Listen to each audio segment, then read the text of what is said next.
So we will be doing transmission line. So what we have left, that I will continue from there. It is all about derivations only. But what we have left in the last thing, we will start doing that one. Huh? Just if you remember about the voltage and current expression, V of X means voltage as a function of position only. I told about some standing waves in positive direction. It will be what? Minus of gamma X, right? Plus will be minus, correct? Plus V minus e to the power plus gamma X. That I told, correct? Now again I told put X equals to minus L. If you please remember this fact. So it will be V plus e to the power gamma L plus V minus e to the power minus gamma. Minus will be minus and plus will be plus. And minus means what? It is traveling in positive x direction. This is traveling in negative x direction. Already you know, in uniform plane waves also, I taught it very well and very explanatory things. So many times we have dealt that one. Now, can I write like that? V plus, take e to the power gamma L as common. So can I write this is 1 plus V minus by V plus e to the power minus gamma L divided by e to the power gamma L. Okay. So can I write this is V plus e to the power gamma L 1 plus V minus by V plus.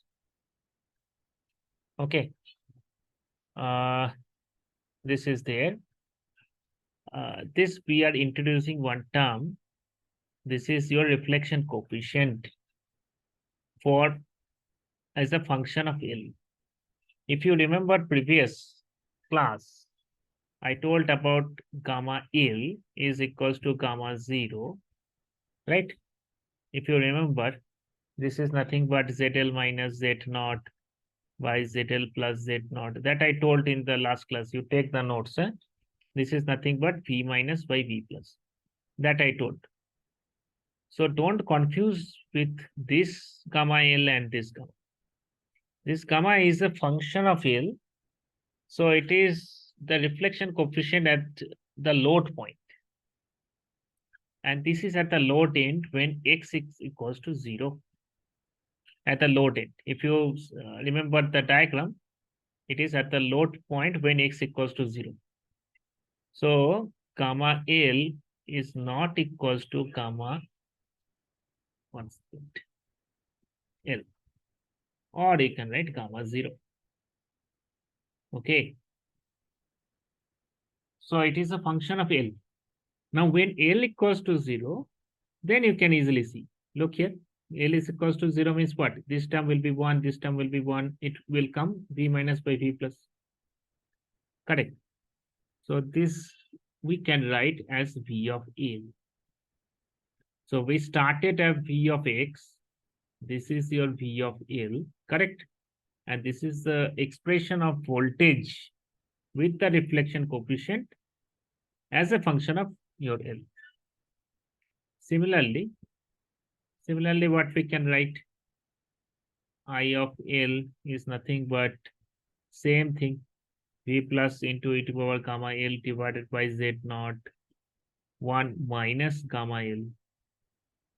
If you remember the previous class, you can easily tell how this minus is coming because IL is nothing but this is minus will come and I plus I minus will come, right?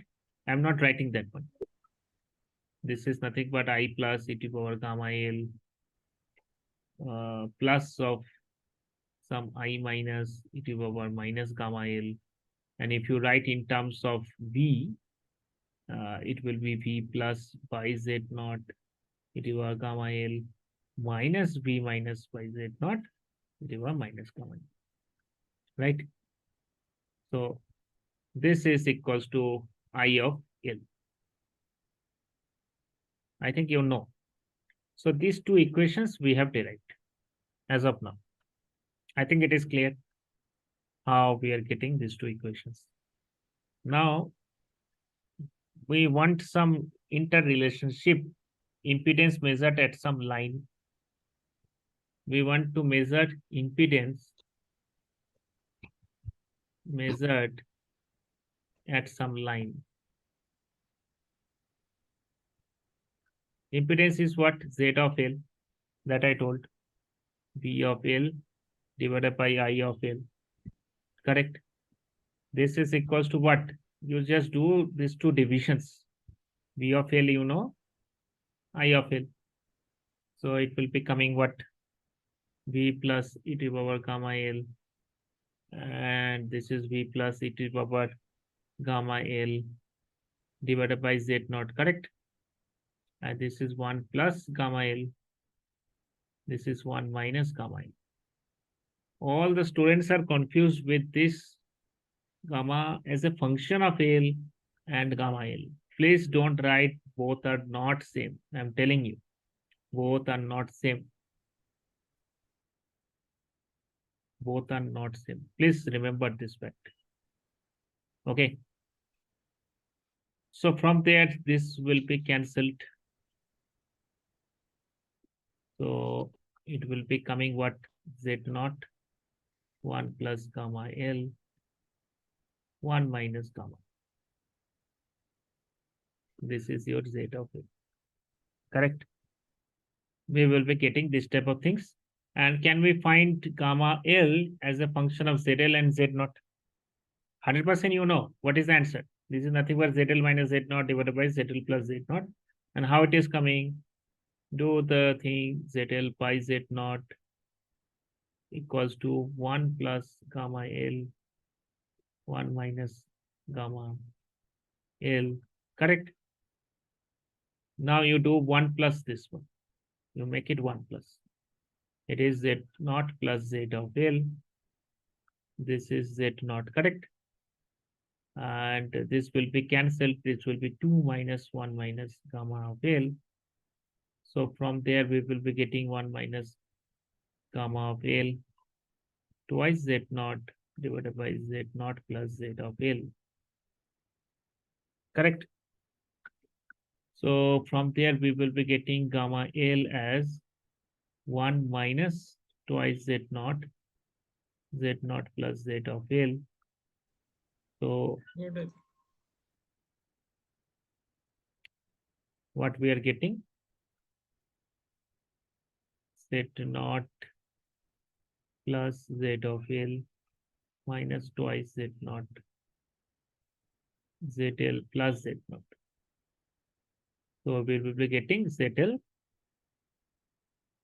minus Z naught divided by ZL plus Z naught.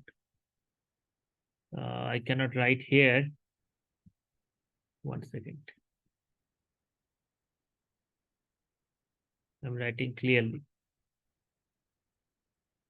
because this is your notes.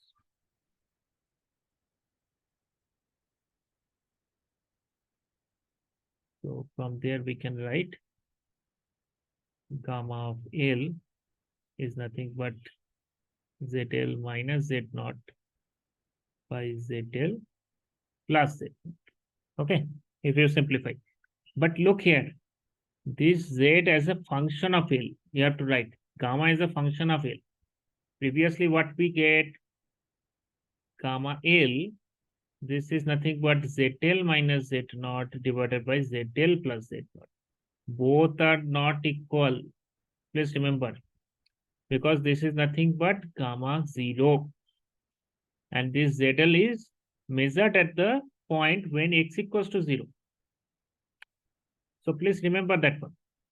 And this is some arbitrary length. This is for some arbitrary line.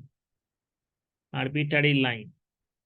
So I'm writing both are L, but it is a function of L. Correct. Please remember that one. Z as a function of L. I'm repeating again and again. So people do mistake on these two equations. They thought the both are same only.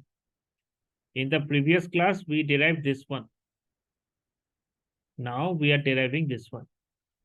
It looks same, but it is a function of L where your exponential terms will be there. It is not L equals to 0. Okay, I think all of you get to know how we are getting this type of things. Now, can we find the impedance at any location L? How to write? Look here. We are starting with Z of L. What we are getting? Some more derivations we are doing. 1 plus gamma of L by 1 minus gamma of L. Right. Now, what is this gamma of L? I think you know this is V minus e to the power minus gamma L divided by V plus e to the power gamma of L. How you can remember? This plus is plus, minus is minus. If you are writing in terms of X, so it will be opposite. Please remember. So it will be what? V minus by V plus. This will be what? E to the power minus twice gamma L. Correct? Now, what is this V minus and V plus? This is nothing but gamma L. This gamma as a function of L, this is gamma L. E to the power minus twice gamma L. Correct? So don't get confused with these two terms. These are different. Or you can write same gamma 0, e to the power minus twice gamma L. Whatever you can write. Whatever you feel. Both are same only. Correct? So instead of gamma L, can we write this one?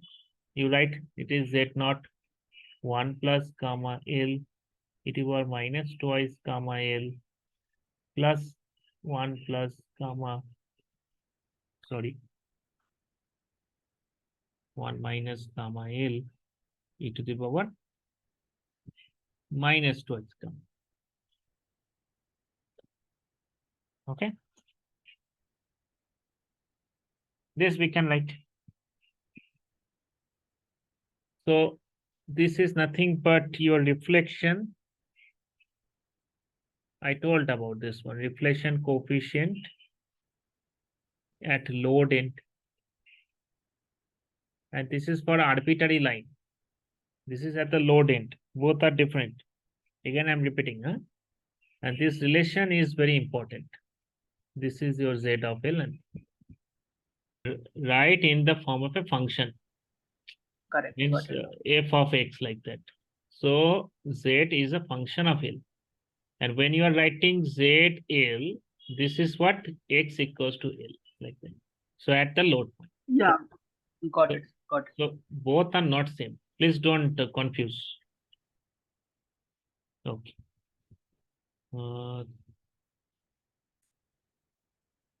Now, again, some more derivations.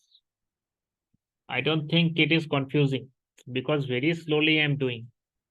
Right. In the book, you will get big derivations. Please follow these notes. E to the power minus twice gamma L,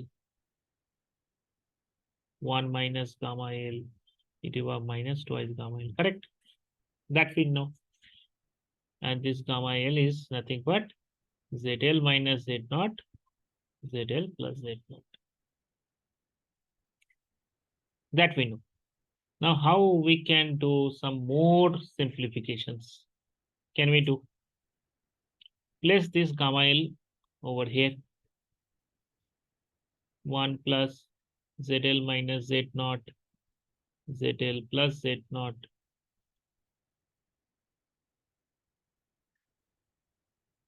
One minus ZL minus Z naught, ZL plus Z naught. E to the power minus twice. Okay.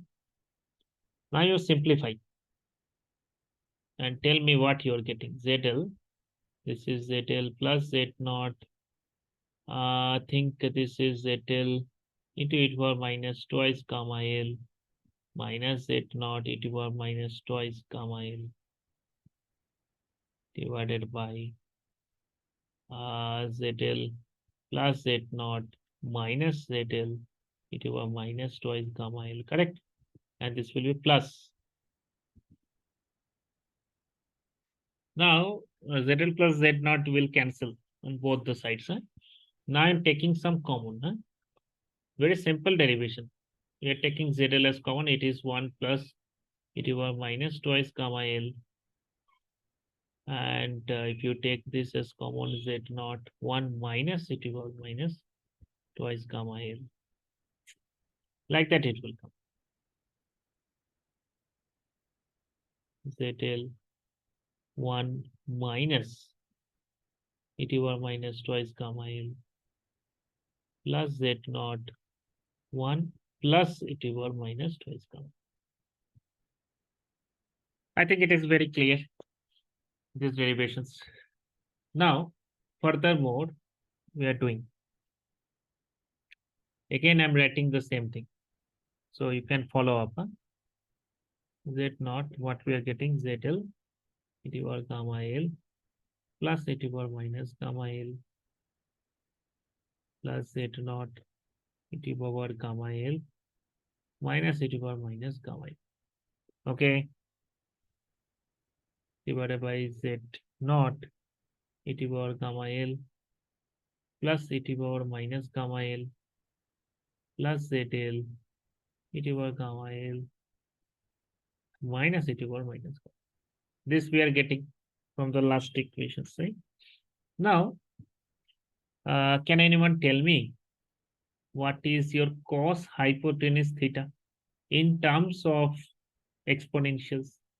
Cos theta we know, e to the power j theta plus e to the power minus j theta by 2. Cos hypotenuse theta is what? Sir, e to the power theta plus e to the power minus theta upon 2. Right. Very simple. So sine also you know, this is minus. Huh? Now you can check this too. Can I write in this form? Obviously we can write. So how I can write this is nothing but you do divided by 2 everywhere. So it will cancel also. We can write ZL. Whenever plus is there, it will be cosine hypotenuse gamma L. Very simple. Plus Z naught sine hypotenuse gamma L. And here it will be coming what?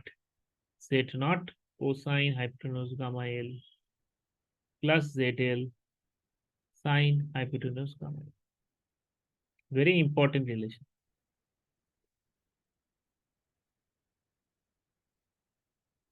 I think we have derived up to this one.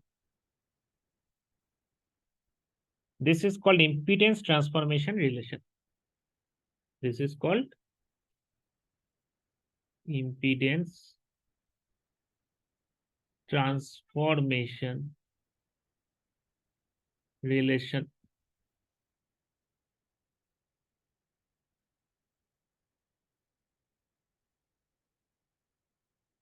Okay. Please remember, because this question will come. Just derive the impedance transformation relation. What is the relationship between the impedance which is terminated at a point L with your characteristic impedance? 100% one question will come. So you have to write all the equations. These are the derivations.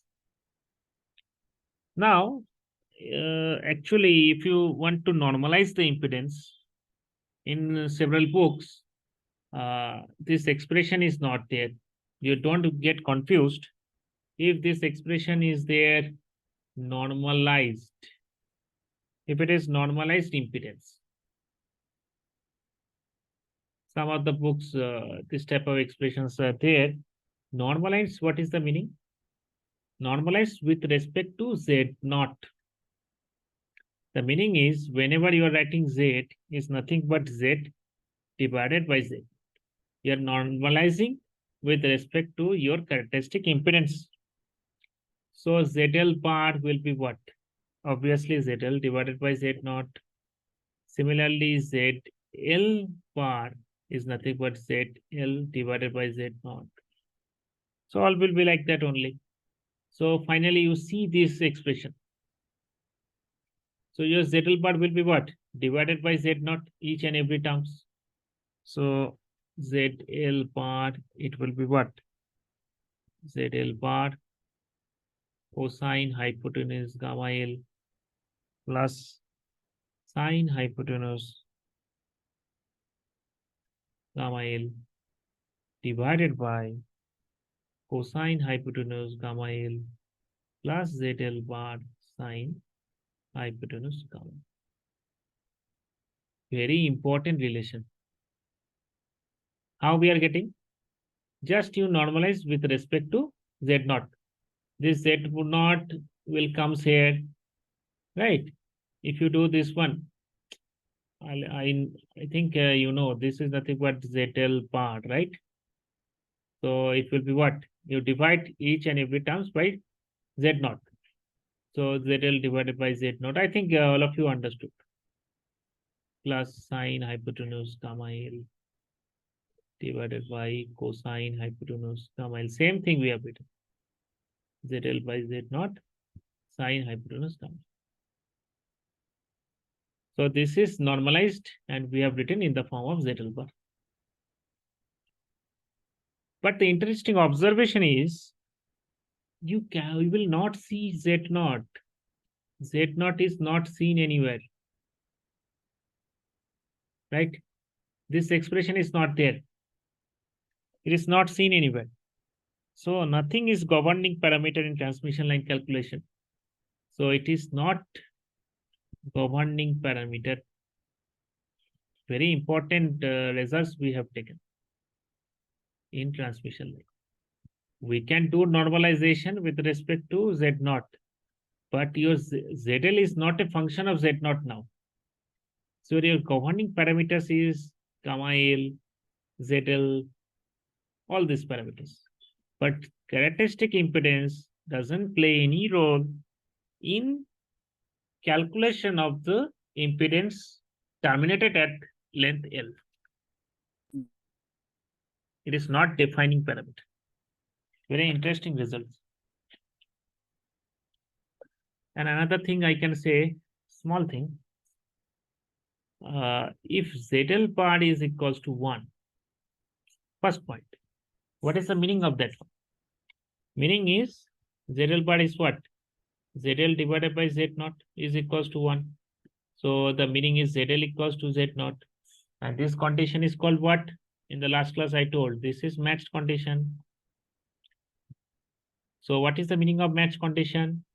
Means the terminated at load L is equals to the characteristic impedance, right?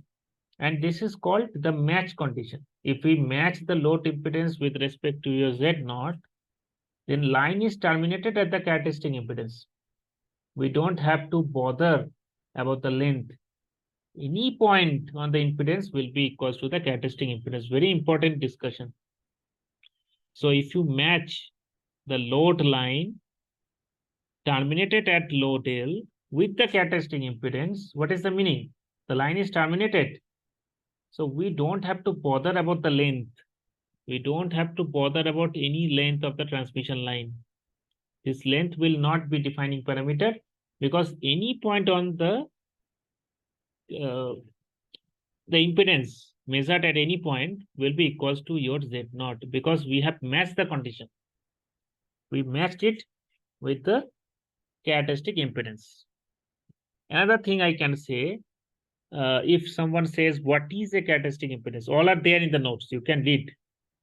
Not an issue. What is a characteristic impedance? It is also defined as an impedance if the line is terminated in such a way that any point on the line, the impedance measured any point on the line is equal to the terminating impedance. That is your characteristic impedance. The same thing I told in an opposite way.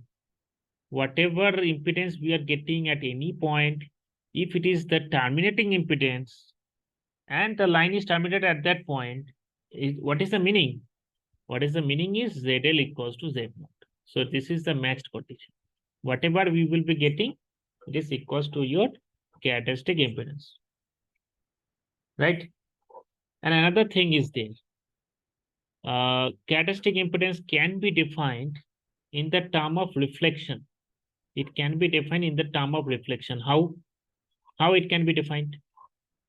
Can you remember gamma L, or we can say gamma L is what? ZL minus Z naught divided by ZL plus Z naught, right? Now, what is this match condition? ZL equals to Z naught, correct? So what it will be coming? 0. So reflection is not there.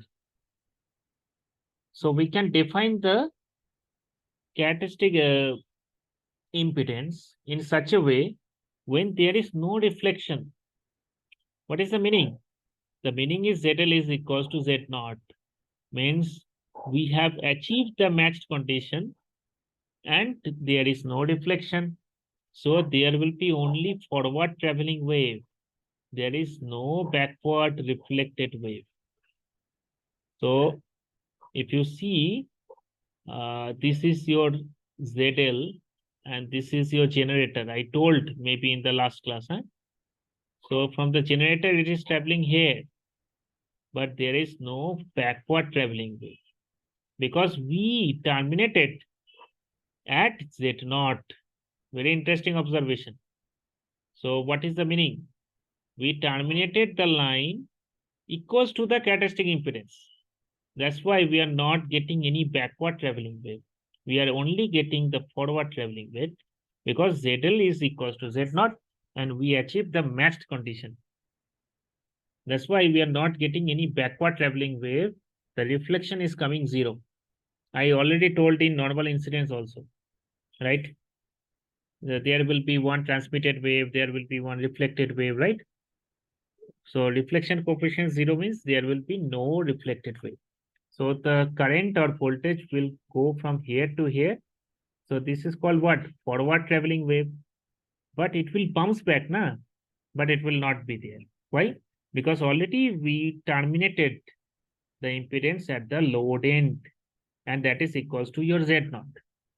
If this condition is achieved, then there will be no backward wave, no backward traveling wave, or we can write no reflected wave. Very interesting observation.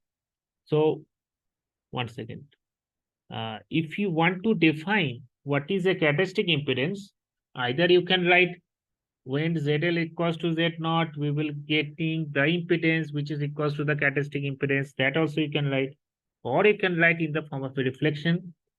When there is no backward traveling wave, there is no reflected wave, the voltage or current is only the forward traveling wave coming from the generator to the load end. So that ZL should be equals to the characteristic impedance.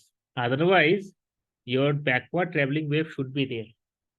If it is terminated at the load point, which is equals to Z naught, then only match condition will be there. This is your matched condition. And then you will not getting any reflected wave. So very interesting thing I told. There are two types of defining the characteristic impedance. One, either you write in the form when ZL equals to Z naught, whatever impedance we are getting, it is nothing but your characteristic impedance that is equals to your characteristic impedance, right? Or very interesting observation, you can write like that. When there is no backward traveling wave, no reflected wave. So whatever the impedance we calculated at the load line should be equals to your characteristic impedance. Otherwise, this match condition will not happen.